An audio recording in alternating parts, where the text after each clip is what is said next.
नमस्कार, good morning दोस्तों। स्वागत है आप सभी का आपकी अपनी क्लास में। बात कर रहे हैं राजस्थान ज्योग्राफी को लेकर।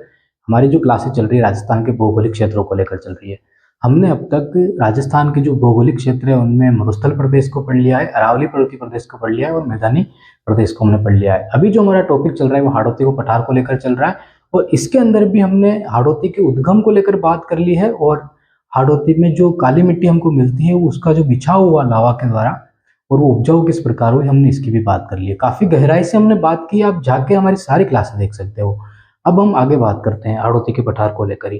तो आज की हमारी क्लास में हम देखेंगे कि जो हाड़ौती का पठार है वहाँ पे हमको महत्वपूर्ण विशेषताएं क्या मिल जाती है और एग्जाम की दृष्टि से जो फैक्ट हमको निकालने चाहिए हम किस प्रकार निकाल सकते हैं, ताकि गाइडों का सहारा लेने से अच्छा है कि हमारी समझ को हम मजबूत करें। ठीक है, तो शुरू करते हैं।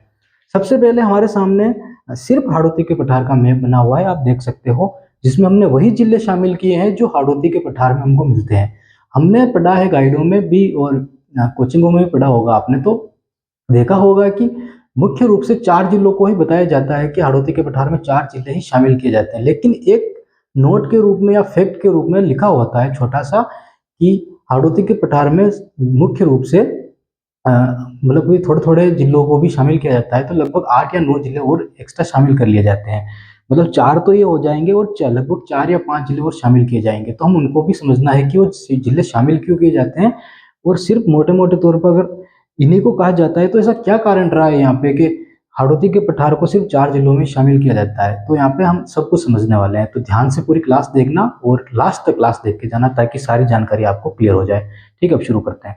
सबसे पहले तो धौलपुर, करौली, सवाई माधोपुर, बूंदी और चित्तौड़गढ़, ये आखिरी छोर है हाड़ौती के पठार का, जो कहीं ना कहीं अरावली से किसको अलग करता है, तो हाड़ौती के पठार को अलग करता है। अब मैंने कहा कि अरावली से आप कहोगे मैदानी भाग बीच में आ रहा है, तो यहाँ पे समझने की कोशिश करना कि अरावली अभी अवशिष्ट मतलब कि अवशिष्ट हो चुकी है। ठीक है, तो जो अरावली का जो स्थिति अभी मिलती है ना, वो पहले कहीं ना कहीं हाड़ौती के पठार में टच थी, हाड़ौती के पठार से टच हो रही थी। लेकिन जो अफ्रीकन प्लेट से जो अ, भारतीय प्लेट अलग हुई तो कहीं ना कहीं बीच में खाई बन गई थी। वो खाई कौन सी है? मैदानी भाग के रूप में फिर मैदान बनकर हमारे सामने आ गई। लेकिन इस मैदान से पहले यहाँ पे क्या था? तो अरावली की स्थिति थी। ठीक है, यही कारण है कि हम ये कहते हैं कि अरावली को हाड़ौती के पठार से अलग करने वाली जो सीमा रेखा है वो कौन सी है? तो बूंदी की पहाड़ियां आपको मिलती है। आपने सुना होगा कि जो बूंदी की पहाड़ियां हैं वो दोहरी पर्वतमाला के रूप में हमारे सामने आती है। तो दोहरी पर्वतमाला इसीलिए कहा जाता है कि एक तरफ तो अरावली की पर्वतमालाएं मिलेगी जो काफी ऊंची है, लगभग की 600 से 500 से 600 मीटर हमको मिल जाती है। वो 500 से 600 मीटर मिल जाती है। कौन सी? बूंदी की। एक तरफ तो वो पर्वतमाला और दूसरी तरफ वही पर्वतमाला हमको 300 से 400 मीटर की ही मिलती है। ठीक है, तो ये दोनों अलग अलग हैं, इसीलिए कहा जाता है कि बूंदी में हमको दोहरी पर्वतमाला मिलती है। कारण क्या है दोहरी पर्वतमाला मिलने का? कारण यही है कि जो अरावली का जो क्षेत्र है ना, बूंदी के इस तरफ तो अरावली का मिल जाता है और इस तरफ हाड़ौती के पठार का मिल जाता है। तो जो मैदानी भाग है, अब ऐसा तो नहीं है कि बिल्कुल ही मैदानी भाग बिल्कुल ही समतली हो, कहीं ना कहीं आपको पहाड़ियां तो मिलती है ना, जाते हो तो कहीं ना कहीं या तो पहाड़ी हाड़ौती के पठार की मिलती है आपको या पहाड़ी अरावली की मिलती है। ठीक है, क्लियर हो गया ना यहाँ तक? उसके बाद आगे बात करते हैं। अब समझना यहाँ पे कि यहाँ पे एक भिलवाड़ा क्षेत्र मिलता है आपको। भिलवाड़ा, तो भिलवाड़ा में एक बिजोलिया नाम का क्षेत्र है, स्थान है। वहाँ पे किसान आंदोलन हुआ था, आपने सुना होगा। विजय सिंह पति का आपने नाम सुना होगा, वहाँ पे उनका संबंध रहा है। अंग्रेजों के समय आंदोलन हुआ था, तो हिस्ट्री की बात है ये तो। लेकिन जो भिलवाड़ा में जो बिजोलिया नामक स्थान है ना, यहाँ तक के क्षेत्र को हम हाड़ौती का पठार कह सकते हैं। और इसी बिजोलिया मतलब कि चित्तौड़गढ़ से लगाकर भिलवाड़ा तक, चित्तौड़गढ़ से लगाकर भिलवाड़ा तक, मतलब चित्तौड़गढ़ में अगर बात करें तो भैंसरोडगढ़ की। अब ये तो फैक्ट है हटने के लिए, लेकिन समझना यहाँ पे कि चित्तौड़गढ़ का आखिरी छोर तो ये आ रहा है ना, यही तो है चित्तौड़गढ़ का आखिरी छोर। तो यहाँ से लगाकर और भिलवाड़ा तक, यहाँ तक, कहाँ तक? जहाँ तक कि भिलवाड़ा के बाद अरावली की पहाड़ियां शुरू ना हो जाए, वहां तक के स्थान को हम क्या कहेंगे, किसमें शामिल करेंगे? तो वहां तक के स्थान को हम किसमें शामिल करेंगे? तो उसको हम शामिल करेंगे किसमें? हाड़ौती के पठार में। तो जहां तक अरावली की पहाड़ियां शुरू ना हो जाए, ठीक है, ध्यान रखना, जहां तक अरावली की पहाड़ियां शुरू ना हो जाए वहां तक के हम क्षेत्र को हाड़ौती के पठार में शामिल करेंगे। अब समझना है यहाँ पे कि मैदानी भाग कहाँ पे गया, तो समझना कि यहाँ से लगाकर यहाँ तक जितना भी हमको बीच में कोई खेती नुमा क्षेत्र मिल जाता है जो समतल हो या नदी की गहराई में हमको मिलता है, हम उसको भाग ही कहेंगे, तो मैदानी भाग ही कहेंगे। और राजस्थान में सिर्फ एक भाग बांटा गया है कि हाँ, यहाँ पे हमको मैदान ज्यादा मिल जाते हैं, इस कारण मैदानी भाग को अलग बांट दिया गया है कि हाँ ये, लेकिन वास्तव में स्थिति ऐसी नहीं है। अरावली की हमको काफ़ी जगह पर अरावली की पहाड़ियाँ मिलती है, तो इधर हाड़ौती की पहाड़ियाँ पे हमको मिल जाती है। ठीक है, अब बात करते हैं आगे। और मैदानी भाग को अगर समझना है तो पूरी क्लासेस, सारी क्लासें काफ़ी डिटेल में मैदानी भाग को लेकर डाल चुके हैं कि यहाँ पे खाई बन गई थी, फिर खाई से वापस किस प्रकार यहाँ पे मैदान बना, किस प्रकार की यहाँ पे नदियाँ आई, किस प्रकार यहाँ पे मिट्टियों का निर्माण हुआ, तो सारी चीज़ें हमने डिटेल में हमने बात कर रखी है, आप जाके देख सकते हो। ठीक है, तो हाड़ौती के पठार को और अरावली के पठार को अलग करने का काम अगर कोई सीमा घाटी करेगी तो कौन सी, यहाँ पे बूंदी हो जाएगी, सवाई माधोपुर हो जाएगा, करौली हो जाएगा, भीलवाड़ा का बिजोलिया हो जाएगा, चित्तौड़गढ़ हो जाएगा, ये ऐसे क्षेत्र हैं। इनको कोई बता नहीं रखा है, लेकिन मोटे मोटे तौर पर हम ये चीजें समझ सकते हैं। और यही चीज को हम फिर क्या कह सकते हैं, तो एक नाम आता है यहाँ पे हमारे सामने, संक्रांति प्रदेश। संक्रांति प्रदेश नाम सुना होगा आपने, प्रदेश। तो फैक्ट के रूप में आपने नाम सुना होगा कि संक्रांति प्रदेश कहा जाता है अरावली और हाड़ौती के बीच के क्षेत्र को, लेकिन ऐसा नहीं है। यहाँ पे संक्रांति प्रदेश इसलिए कहा जाता है क्योंकि यहाँ पे अरावली का और हाड़ौती के पठार का मिलन होता है। मिलन होता है, ये एक दूसरे में घुल जाती है यहाँ पे पहाड़ियाँ। ठीक है, तो इस कारण यहाँ पे क्या कहा जाता है, इसको संक्रांति प्रदेश कहा जाता है। यहाँ तक क्लियर हो गया। उसके बाद मिट्टी की बात करते हैं। यहाँ पे जो काली मिट्टी है यहाँ पे इंपोर्टेंट क्यों है, और यहाँ पे खेती के लिए सबसे ज्यादा उपजाऊ मिट्टी क्यों है। दूसरी चीज यहाँ पे निकल के आती है कि जो मिट्टी है ना वो अपने आप ही मतलब कि एक तो उत्पादन करना पड़ता है, मिट्टी में कोई फसलें बोनी पड़ती है। ये एक ऐसी मिट्टी है जो अपने आप ही उत्पादन कर लेती है अपना, अगर हम कुछ भी ना बोएं और बीज को ले जाकर डाल दे तो भी ये बड़े हो जाएंगे। कारण क्या है कि इस मिट्टी के लिए कहा जाता है कि इसमें दरारें मिलती है हमको। इस मिट्टी में क्या दरारें मिलती है हमको। दरारों के कारण क्या होता है, यहाँ पे जो मिट्टी है वो अपने आप ही उपजाऊ हो जाती है। उपजाऊ क्या मतलब कि फसलें उगा देती है। ठीक है, ऐसा सिर्फ कहा जाता है, ऐसा होता नहीं है वास्तव में। खरपतवार उग जाती है ऐसे। तो फिर तो सुनना, यहाँ पे समझना। दरारें पड़ने के कारण क्या होता है कि जो पानी, बारिश होती है तो पानी क्या होता है इस मिट्टी के अंदर चला जाता है। अब यही बात अगर रेगिस्तान को लेकर करें, हम आलोचना तो तुलना करें, तो रेगिस्तान को लेकर बात करें तो रेगिस्तान में क्या मिलेगा हमको, रेतीली मिट्टी मिलेगी। वहां पे पानी डालोगे पानी मिट्टी के अंदर चला जाएगा।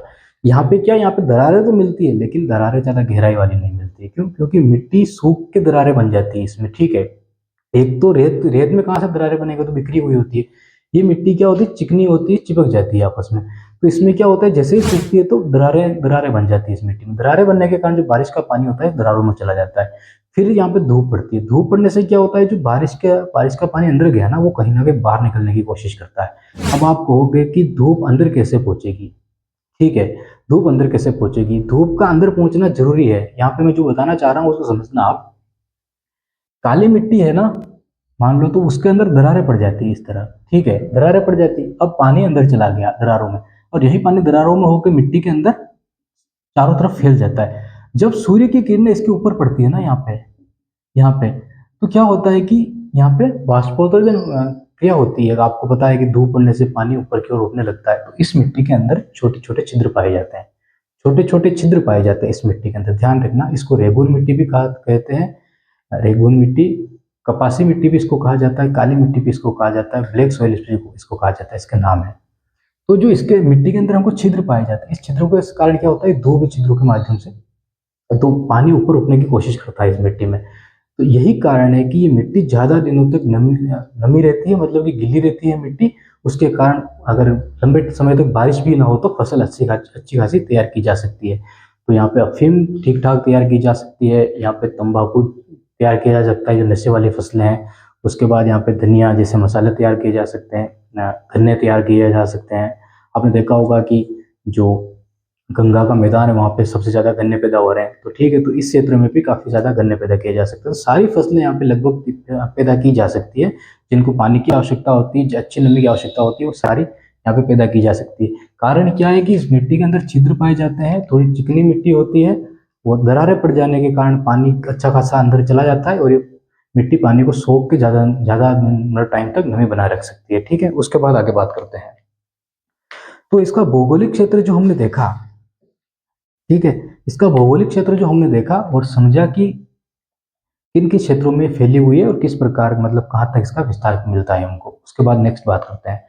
यहाँ पे हमको एक चीज और मिलती है जो काफी महत्वपूर्ण है, वो है कि यहाँ पे जो मानसून आता है ना, वो मानसून बंगाल की खाड़ी का भी आता है और अरब सागर का भी मानसून आता है। अब एक ऐसा क्षेत्र है जहाँ पे दो तरह के मानसून आ रहे हैं, एक तो बंगाल की खाड़ी का, एक अरब सागर का। तो मुझे बताओ, जो बारिश होने की संभावना है वो 2 into हो जाएगी कि नहीं हो जाएगी? 2 गुना हो जाएगी, नहीं हो जाएगी।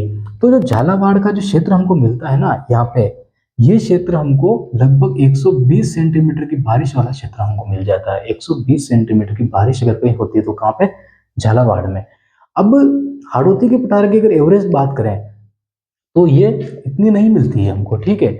अगर अब धौलपुर की सिर्फ बात करें ना तो यहाँ पे 80 सेंटीमीटर से ज़्यादा बारिश हमको मिलती नहीं है, 80 सेंटीमीटर से ज़्यादा बारिश नहीं मिलती है, लेकिन झालावाड़ में हमको इतनी मिल जाती है। तो यहाँ पे अगर एवरेज निकालेंगे तो हमको 100 सेंटीमीटर ही बारिश मिल पाएगी। कारण क्या है कि यहाँ पे ज़्यादा बारिश होगी, इधर कम बारिश होगी, तो ये दोनों एवरेज हो जाएगी फिर, ठीक है। तो 100 सेंटीमीटर एवरेज मिलता है, तो इस तरह एवरेज निकाला जाता है। यहाँ पे 2 मानसून एक साथ आ रहे हैं, इसके कारण यहाँ पे ज़्यादा बारिश हो जाती है। ऐसा नहीं है कि बंगाल की खाड़ी का मानसून यहाँ पे आ रहा है तो ज़्यादा बारिश कर रहा है, ऐसा नहीं है। बात है कि अरब सागर की शाखाएं भी यहाँ पे बारिश करती है, इसके कारण यहाँ पे डबल बारिश होती है, तो ठीक है। तो ये आपका क्या होता है, 120 सेंटीमीटर बारिश हो जाती है। आज की क्लास में इतना ही, नेक्स्ट क्लास में बात करेंगे और विंध्याचल श्रेणी और दक्कन लावा ट्रेप को हमको पढ़ना है। तो आज की क्लास कैसी लगी और नई जानकारी आपको क्या मिली, कमेंट करके बताना। और कोई आपका अगर क्वेश्चन हो तो आप पूछ सकते हो, आपकी आंसर देने के लिए तैयार हैं, ठीक है। बहुत बहुत धन्यवाद आपका।